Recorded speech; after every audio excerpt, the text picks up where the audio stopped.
రూపాయలు ప్రతి నెల ఇస్తానని చెప్పావు. దీనికి సంబంధించి ఒక్క రూపాయి అన్న ఈ బడ్జెట్లో పెట్టావా చంద్రబాబు నాయుడు గారు? సార్ మీరు ఆలోచన చేయండి. ఈ రాష్ట్రంలో ఉన్నటువంటి ప్రతి మహిళ ప్రయాణం చేయాలంటే ఆర్టీసీ బస్సులు ఉచితంగా ప్రయాణం చేయొచ్చు అని చెప్పి హామీ ఇచ్చావు. మరి ఈరోజు ఏమైనా దానికి సంబంధించి ఒక్క రూపాయి అన్న కేటాయింపు ఉందా అని చెప్పి నేను అడుగుతున్నాను. తల్లికి వందనం స్కీమ్ కోసం ఈరోజు ఆరాకొర నిధులు కేటాయించినావు. నాకు తెలిసినంత వరకు దాదాపు 12,000 చిల్లర కోట్లు దీనికి అవసరమైతే నువ్వు 9,000 కోట్లు మాత్రమే ఈరోజు దీనికి కేటాయించినావు. అది అమలవుతుందో లేదో తెలియదు. ఆ 9,000 కోట్లను కూడా పూర్తిగా సద్వినియోగం చేస్తావో లేదో కూడా తెలీదు. ఎందుకంటే పోయిన బడ్జెట్లో మీరు అలాట్ చేసింటి అన్నీ పూర్తిగా డబ్బులు ఖర్చు పెట్టారా? ఒకసారి ఆలోచన చేయండి. ఈ 2024-2025లో మీరు కేటాయించిన డబ్బులు కూడా పూర్తిగా ఖర్చు పెట్టలేదు. దీపం పథకం అంటే ఈ యొక్క మహిళలకందరికీ కూడా 3 గ్యాస్ సిలిండర్లు ఉచితమని చెప్పి నువ్వు చెప్పావు. నేను సవాల్ విసురుతున్నాను ఈ తెలుగుదేశం కూటమి ప్రభుత్వానికి. మీకు ధైర్యం ఉందా? గ్రామాలకు వచ్చి మీరు ఎదుర్కొంటారా ప్రజలను? కనీసం 60% మందికి మించి ఈ యొక్క పథకం అందడం లేదు. నేను మా ఊర్లో ఎంక్వైరీ చేశా.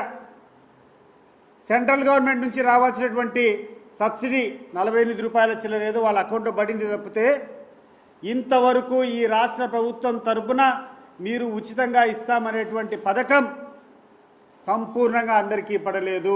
దాదాపు 40-45% మందికి ఈ యొక్క పథకం అమలు కాలేదు. ఇదే మీకున్నటువంటి చిత్తశుద్ధి? రేపు భవిష్యత్తులో మీరు చేసేటువంటి అన్ని కార్యక్రమాలు కూడా ఒక 5% ప్రజలకో 10% ప్రజలకో చేసేసి మేము ఇచ్చినామని చెప్పుకునేటువంటి పరిస్థితులు వస్తాయా? రైతు భరోసా అని చెప్పారు, 20,000 కోట్లు అని చెప్పారు, 20,000 రూపాయలు ప్రతి ఒక్క మనిషికి ఇస్తామని చెప్పారు. ఈరోజు ఈ బడ్జెట్లో చూస్తే కనీసం అంటే సగానికి సగం మందికి ఇచ్చేటువంటి అవకాశం లేదు. మీరు చేసినటువంటి అలాట్మెంట్లో అది పూర్తిగా ఈ రైతులందరినీ భాగిస్తే 20,000 కాదు కదా 10-12,000 కూడా వచ్చేటువంటి అవకాశం లేదు. లేకుండా అంటే ఒక 60% మంది బెనిఫిషరీస్కి వచ్చి మిగతా వాళ్ళకందరికీ ఎగరగొట్టేటువంటి పరిస్థితుల్లో ఉంటాయి. నువ్వు గొప్ప ఎకనామిస్ట్ అని చెప్పుకున్నావు. ఈ యొక్క అంశాల మీద చర్చలు జరిగాయి. అనేక మంది పత్రికా విలేకరులు అడిగారు, అనేక మంది మేధావులు అడిగారు నిన్ను. ఈ రకంగా నువ్వు హామీలు ఇస్తున్నావు. ఇప్పుడున్నటువంటి ప్రభుత్వం ఉన్నటువంటి హామీలు ఇచ్చేదానికి నిధులు లేక వేరే అభివృద్ధి కార్యక్రమాలు చేయలేకపోతా ఉంది. నువ్వు ఎట్లా చేస్తావని చెప్పి చంద్రబాబు నాయుడు గారిని అడిగినప్పుడు నేను ఒక గొప్ప ఎకనామిస్టు సంపద సృష్టిస్తా అని చెప్పావు. ఎక్కడ సంపద సృష్టిస్తున్నావు నేను అడుగుతున్నాను.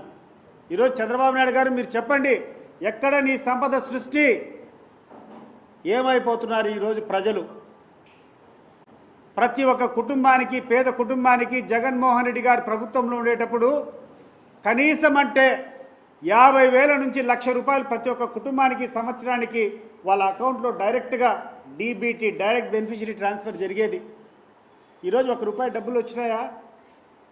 ఈరోజు డబ్బులు రాలేదు. 1,00,000 కోట్ల రూపాయలేమో నువ్వు అప్పులు చేసినావు. నువ్వు అధికారం లేక వచ్చినప్పటి నుంచి ఈ యొక్క 9 నెలల్లో నీ ప్రభుత్వం ఇప్పటికి 80,000 అప్పు చేసింది. రాబోయే ఈ నెల కంప్లీట్ అయిపోయే లోపల ఆ 1,00,000 రూపాయలు కూడా 1,00,000 కోట్లు కూడా కంప్లీట్ అయిపోతుంది. ఎక్కడికి ఆవిరైపోయినాయి ఈ 1,00,000 కోట్లు? మీరు ప్రజలకు సమాధానం చెప్పాల్సినటువంటి అవసరం ఉంది. అనేక సందర్భాల్లో నువ్వు చెప్పేటువంటి అబద్ధాల్లో ఈ రాష్ట్రంలో అన్ని ధరలు నియంత్రించాలా, ధరలు తగ్గాలంటే ప్రధానంగా డీజిల్ పెట్రోల్ పైన ఉన్నటువంటి సుంకం తగ్గాలా అని చెప్పి అనేక సభలో నువ్వు ఊకదాటిగా మాట్లాడావు. 9 నెలలు అయిపోయింది అధికారంలోకి వచ్చి. నువ్వు బార్డరింగ్ కాన్స్టిట్యున్సీలో ఉండవు. నీది కుప్పం, ఒక పక్క కర్ణాటక వస్తుంది, ఒక పక్క తమిళనాడు వస్తుంది. మరి తమిళనాడులో పెట్రోల్ రేట్ ఎంత ఉంది? కర్ణాటకలో పెట్రోల్ రేట్ ఎంత ఉంది? నీ నియోజకవర్గంలో నీ కుప్పంలో ఎంత రేటు ఉంది ఒకసారి ఆలోచన చేసుకో. 8 రూపాయల నుంచి 10 రూపాయలు వ్యత్యాసం. నువ్వు కూర్చొని మాట్లాడావు ఆ రోజు జగన్మోహన్ రెడ్డి గారు అన్యాయం చేస్తున్నారు, అధిక పన్నులు వేస్తున్నారని చెప్పి తగ్గిస్తానని చెప్పావు. మరి ఎక్కడ తగ్గించినామని చెప్పి నేను అడుగుతున్నాను మిమ్మల్ని. ఇంకొకటి నేను సూటిగా నిన్ను ప్రశ్నిస్తున్నా. నేను ఈ యొక్క అధిక పన్ను పెట్రోలియం ప్రోడక్ట్స్ పైన వేసినటువంటి అదనపు పన్ను నువ్వు 2014, 2019 సంవత్సరాల్లో ముఖ్యమంత్రిగా ఉండేటప్పుడు వేసింటి కాదా?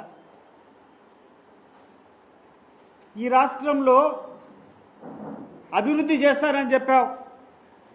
నాకు అభివృద్ధి ఎక్కడా కనపడడంలా. మిగతా అన్ని పక్కన పెట్టండి, మన కడప జిల్లాకు వస్తాం. మన కడప జిల్లాకే వస్తాం. ఈ కడప జిల్లాలో జరుగుతున్నటువంటి ప్రాజెక్టులు, GNSS project, GNSS to HNSS link ప్రాజెక్టులు ఈ ప్రధానమైనటువంటి పనులు. దాదాపు 5,000 కోట్లతో జిఎన్ఎస్ఎస్ టు హెచ్ఎన్ఎస్ లింకప్ ఉన్నింది. దాదాపు 2-3 వేల కోట్లతో జిఎన్ఎస్ఎస్ ప్రాజెక్ట్ పూర్తి కావాల్సి వచ్చింది. గడిచిన 9 నెలల నుంచి ఒక్క రాగినయా పైసా పనైనా ఈ యొక్క కాంట్రాక్టర్లు కానీ ఈ పనులు జరుగుతున్నాయా? చంద్రబాబు నాయుడు గారు, నేను అడుగుతున్నా, జిఎన్ఎస్ఎస్ పనులు ఏమైనా జరుగుతున్నాయా? జిఎన్ఎస్ఎస్ హెచ్ఎన్ఎస్ లింక్ ప్రాజెక్ట్ ఏమైనా జరుగుతూ ఉందా? ఎవరు బాధ్యత దీనికి? మరి ఆ రోజు కూర్చున్నాం, కడపకు ఉక్కు కర్మాగారం రావాలా, కడప ఉక్కు మా హక్కు అని చెప్పి మేమందరం కూడా పోరాటం చేశాం.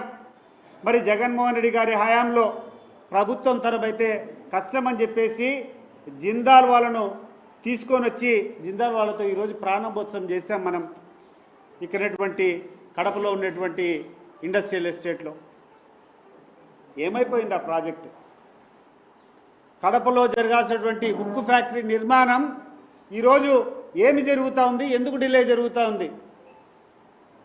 దీనికి సమాధానం ఎవరిస్తారని చెప్పి నేను అడుగుతున్నాను.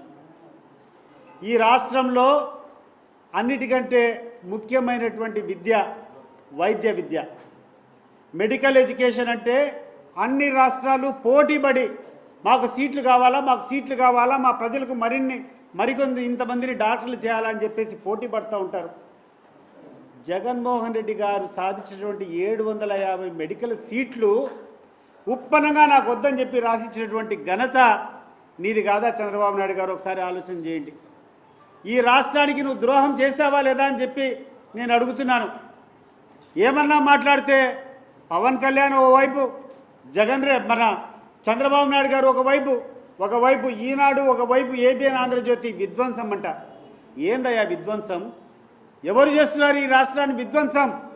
అధికారంలోకి వచ్చి 9 నెలలు అయిపోయింది. ఈ 9 నెలల్లో ఈ రాష్ట్రానికి రావాల్సినటువంటి ఒక్క కార్యక్రమం, మీకు ధైర్యం ఉంటే ఈ కార్యక్రమం